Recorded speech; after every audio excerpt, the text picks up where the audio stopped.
Hello guys, যাচ্ছি আজকে নীল পুজোতে। নীল পূজা বাড়ির পুজো মা দিয়ে দিয়েছে, তো করার জন্য যাচ্ছি। আমি তো ভিডিও করতে যাচ্ছি। মায়ের ফাইনাল লুক আর এই ব্যাগের মধ্যে সব প্রসাদ। গাইস আজকে নীল পুজো, তো মায়ের সঙ্গে যাচ্ছি। আমি যাচ্ছি ভিডিও করতে, তোমাদের সঙ্গে শেয়ার করবো বলে। তো আমি এখন রেডি হয়ে নিয়েছি। তো এটা আজকে আমার ফাইনাল লুক। গাইস আমরা প্রেমবাজার পেরিয়ে গেছি।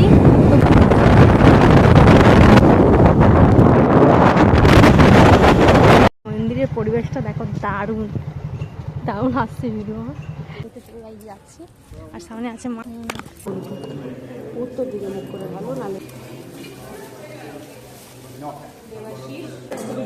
উঠে যাবে ওকে।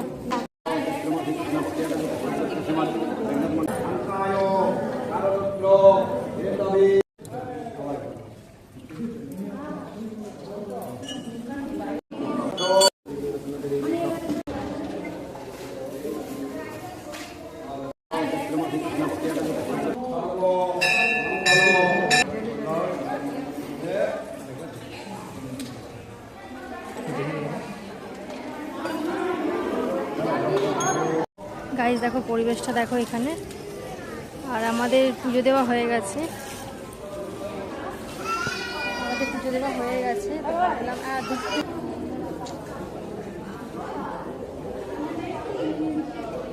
পুজো দেওয়া কমপ্লিট হয়ে গেছে। মা দাঁড়িয়ে আসবে, জল খাচ্ছে মা। আর এই দেখো মন্দিরটা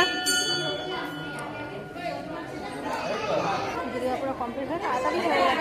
কিছুক্ষণ বসেছিলাম, তখন বাড়ির জন্য বেরিয়ে